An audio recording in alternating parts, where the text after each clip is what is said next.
OMG's, boys, girls, in-betweeners, how you doing? Red Gambit here, and this is a patch breakdown for Juri in Season 5. Technically it's Season 6. The Capcom just screwed up the numbering. We were calling it Season 6 before they changed it to Season 5. This is the hill that I want to die on. You can argue in the comments if you want. But that's not the point. The reason that we're here is to talk about all the changes that Juri had in the Season 5 patch, and does that make her a good character or not? Now, a bit of due diligence before we start. These are costume mods we're using. This is a stage mod. You cannot get this in the PS4 version, so please don't ask in the comments. That said, we're just going to go over everything that's changed, also my overall impressions about the character as well, just my own thoughts, as uneducated or educated as you may think they are. Alright, that's enough waffle. Let's get into this. Now, first and foremost, the first change that she got was an air throw. Or rather, she got a change to the air throw. So, Felicia jumps here, and I jump. Alright, so she got an increase on the character's falling speed on hit. Now, I don't know if it's actually her speed, or quote-unquote the character being the other person. It doesn't really feel like you get any good Oki off of this, so it may well be the case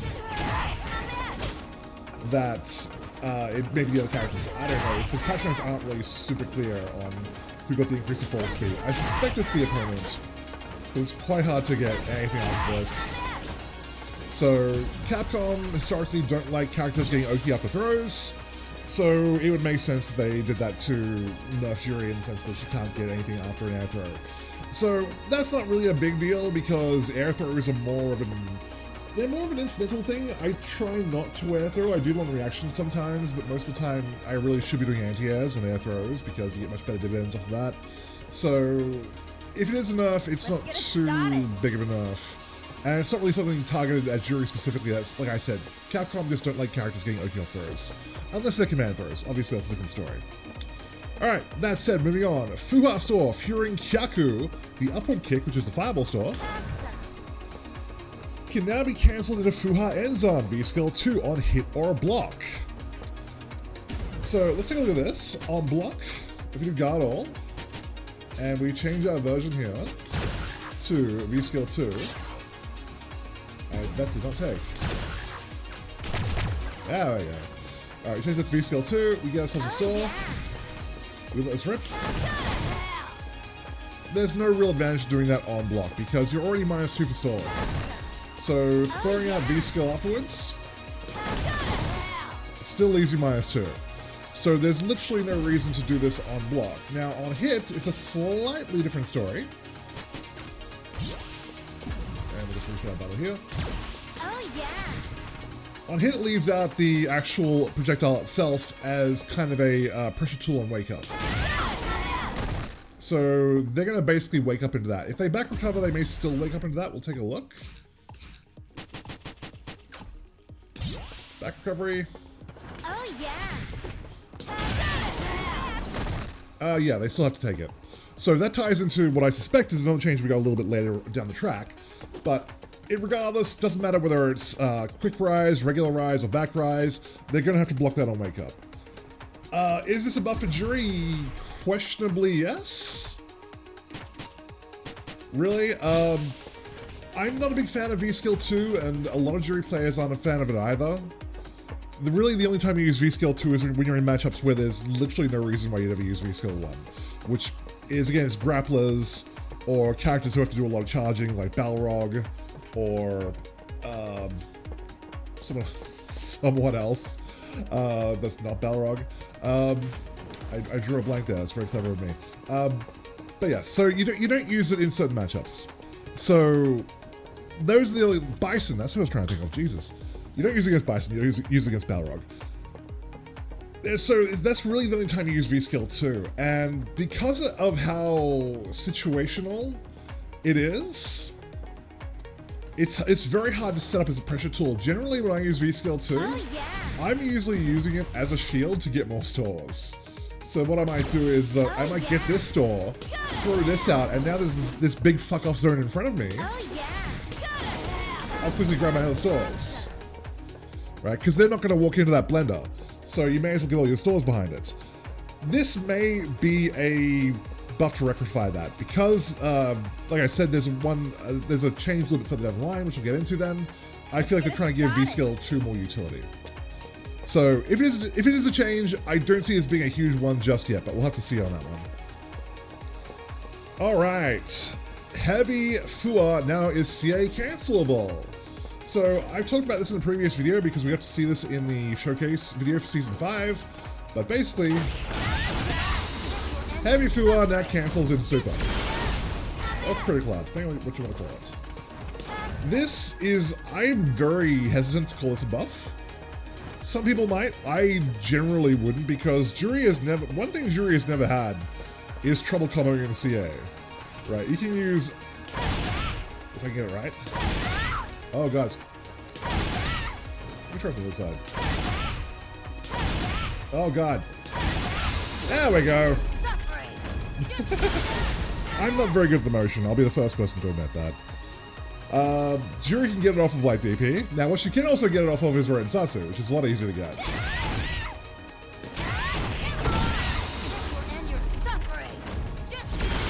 I'm waiting for the comments about how I said it was easy and it took me one attempt to do it. There's other combos you can get, obviously, for it. Things like that. It's really not difficult for Juri to get critical art when she wants it. There's plenty of other combos as well that I'm not even showing off here that you can do it with. So being able to do it off of HeavyFireball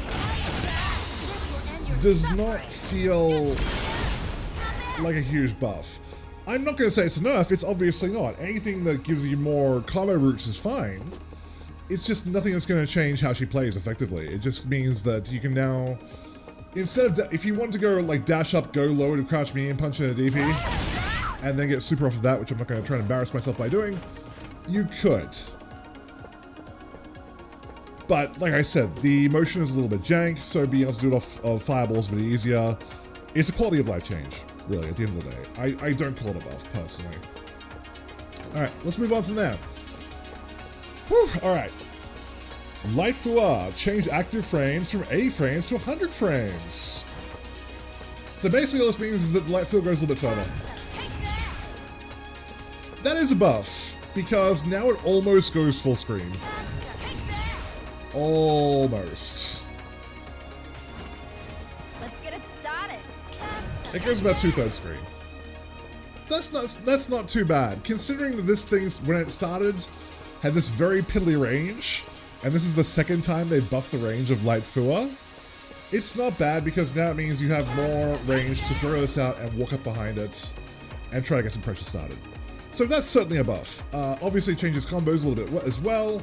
I've seen people using it for mix-ups on Wake Up. I would not recommend trying those. Any mix-ups that Juri gets on Wake Up are always Wake Up dependent. Juri does not have universal options, as far as I'm aware, of Wake Up mix-ups involving HeavyFireball. Basically, it's always dependent on either quick rise or back rise, or some kind of rise. Point being is if you're doing a mix-up that requires the quick rise and they slow rise instead, guess what? Your mix-up fails and you've wasted resources. For any other character, that would be fine because you don't have to store it, but for Juri, she has to store it, or she's spending V-Trigger to do it. So you have to be very, very careful about how you spend these things, and I do not see that as worthwhile, so please pay attention to those people. Alright, that's after that. If we're in V-Trigger 1, next change. When we're in V-Trigger 1 now, HeavyFireball, when it connects, it will always hit for 2 hits. What I mean by that is that clearly there was an issue where when you threw this out, if the very end of it, the very last frame of it, hit someone, oop. There we go, that's about max range there. If the very last frame of it hit someone, you would not get 2 hits. Clearly, Capcom saw that as a huge problem and decided to rectify that, so you will always now get 2 hits on the last frame. You can still do those jank setups like I just mentioned before, where you separate the fireball into 2 hits. Like that, where it was actually 2 hits instead of like 2 separate fireballs. You can still do that. But regardless, you will always get the 2 hits. You'll never just get 1 hit. it's not a buff, it's quality of life change. No one's throwing this out randomly. People are using this either as part of a combo or to make a combo safe. No one's just throwing this out unless they're like on the last sliver of V-Trigger and just want to get some more use out of it. So that's nothing. That's a fart in the wind. That's nothing. Moving on. Fuha Enzan, V-Skill 2, extend the forward hurt box and reduce startup from 19 frames to 18 frames and increase the combo count limit. I'm not gonna lie when I say that I don't fully understand the changes to combo counts that Capcom introduced. The patch notes are very murky about that. My assumption is that the changes basically change how combo structures work. So essentially, they can finesse different characters' combos a little bit more independently rather than just having one global combo structure for everyone that hurts some characters more than it hurts other ones. If that is the case, from what I've seen, it really hasn't changed Juri's damage on her combos. If it has, it certainly hasn't done it in any meaningful way that I'm aware of. So that being the case, we're just going to focus on the first part of that. As I said before, with V-Skill 2, it's extended the forward hitbox. Oh yeah. So I said I never really use this very much, so I don't know specifically how far it went out, but it may well be the case now that if they do back rise, that this will catch back rise. I don't know if it caught back rise before. I'd have to go back and watch my old videos for when I was trying it out. Oh yeah. Got it. But they extended the forward hitbox of it, so yeah, that's nice. It's nothing dramatic because again, no one really uses this.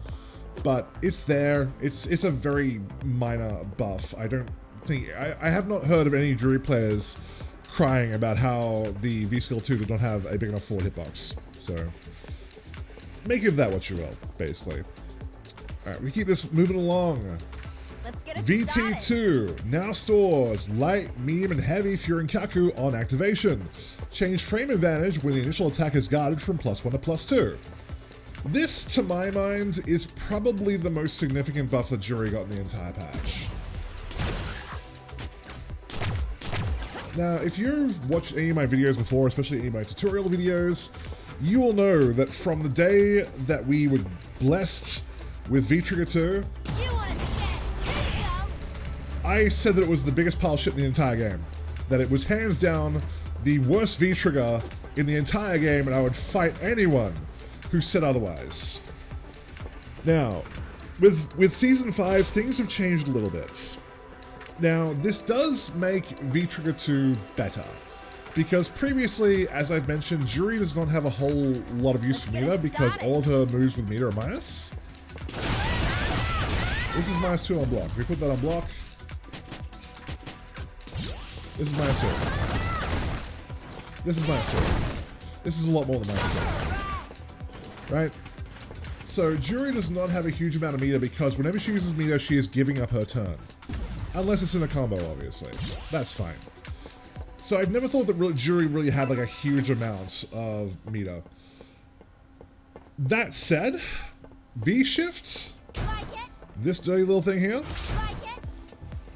I've only had a chance to play it for a few hours with Season 5, but I can already say for a fact that V-Shift is a nerf to V-Trigger 1. If you're using Feng Shui Engine, Alpha, in certain matchups, it does hurt Juri.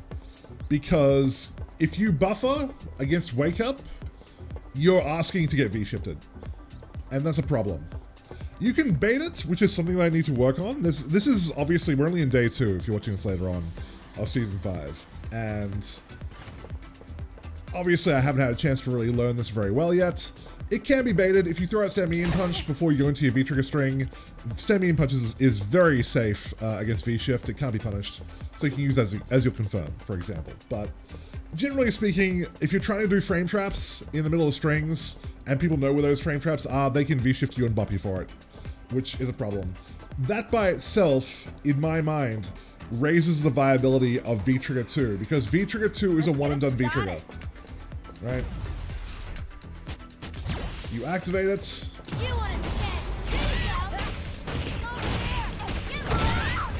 You get your damage. Now you've got your meter steal and you've got a couple of fireballs left over. Right? that's, you can't, obviously, you can't V-shift the meter steal. So that becomes more valuable as a passive pressure tool in certain matchups and certain situations. So I don't feel happy saying this. I wish they'd done something more meaningful to buff Juri, but like I said, V-shift does mess up pressure-based V-triggers.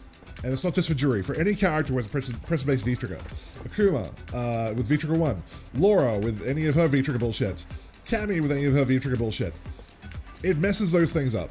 Let's get it started. So you have to adapt and change, and this is one of those things.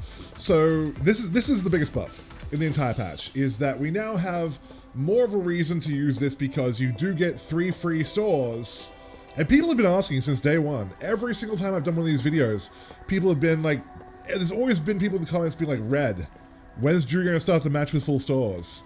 I've never really thought that'd be a big buff to Juri. It would be a buff, it wouldn't be a big buff. Yeah, when's she going to start with full stores? Well, she doesn't start with full stores, but now you can get full stores off activating V-trigger. And this is the kind of V-trigger you can really just throw out, and there's no downside to it. V-trigger 1 you want to try and get a little bit more mileage out of, but this can just be thrown out, and whether it hits or it doesn't, you're almost getting the same result from it, basically. So, like I said, not happy about it, but it is an improvement for sure. So, make of that what you will. And the very last change that Juri got was Critical Art added 10 frames to recovery time on whiff or block. Change frame advantage on block from -15 to -25. This is meaningless. You should never, ever, ever. Oh my god, I can't do super. There we go. And you're suffering. You should never be throwing this out raw. Ever. The only time you would ever throw this move out raw is if it's going to be a chip kill. In which case being minus on block doesn't matter. So you're always going to be doing that at combo. So changing recovery time on whiff or block, changing block recovery is meaningless. I mean, it's a nerf, but it's a meaningless nerf. So it has no teeth. So I'm not worried about that. And that's it. That's all the changes that Juri got Why don't you get serious in Season 5. My overall assessment of this is pretty much in line with what I've seen from a lot of other Juri players who are better than me. Juri players who like infiltration. I've seen his tweets. It's disappointing, for sure. Capcom still seem very much mired in the belief that it doesn't matter how unbalanced characters are in this game, it doesn't matter how many characters need buffing or nerfing, if nothing else, they got Juri right. That Juri does not need to change. They are incredibly reluctant to change anything about this character for fear of throwing her out of balance, because they think that they've really hit the sweet spot. And this patch just confirms that. Because so many of these changes are meaningless. Changing the air throw, I mean, that's probably enough. Like I said, I could be wrong, but I think that's enough. The Fua store in Fury Kyaku is, as far as I can tell, is meaningless. Yeah, HeavyFoo net cancelable in the CA, that's a nice quality of life change. Yeah, I'm not gonna go through all these before. You know how I feel about these. I don't like it. I've mentioned this a lot before. Juri needs to have her DP fixed. It needs to have the flickering hitbox removed. She needs to have active frames coming down on Rory Nasasu, because she's not active until she touches the ground. The entire time that Juri is traveling towards her opponent and is airborne, which she's not actually airborne, by the way. She's actually grounded, even though she looks airborne. She's that startup the entire time. You know, she can get jabbed out of that. She can be thrown out of that. It's ridiculous. You know, she needs to have +2 on at least one of her specials. Because the patch notes talk about her getting pressure. The patch notes like, ooh, now you can get more bang for your buck with your stores. You know, they'll let you get pressure. What pressure? Everything is minus. I can't have pressure if it's never my fucking turn. So I don't want to turn this into a rant, but it is very disappointing. As I said, VT2 has become more viable just because VT1 can be beaten and punished in V-shift. Let's get it started. Combo scaling has not changed her in any meaningful way from what I've tested. If I'm wrong on that, please let me know in the comments. V-Skill 2, I can't imagine... You're still not going to trade in V-Skill 1 for V-Skill 2 in any match where there's projectiles on the table. If there are projectiles on the table, you are absolutely using V-Skill 2. sorry, V skill 1, I should say. And even when projectiles aren't necessarily on the table, if you're fighting Nikali, I will take V skill 1 in case he takes V skill 2, which is a projectile. So things like that. It's still very limited in terms of its use, in my opinion. Again, if there's utility to this that I don't know about, please, by all means, let me know in the comments, and I will gladly retract that. But currently, unless someone comes up with some tech that no one's seen yet, I don't see her moving out of the low mid-tier place where she is right now. A lot of tier lists have Juri placed either in the... She's not dead last. Depending on who you ask, I've looked at a lot of pro players' tier lists. They have her most generously being just below mid-tier. And in a lot of other tier lists, they have her being low tier, but not bottom tier, just low tier. I don't see that changing.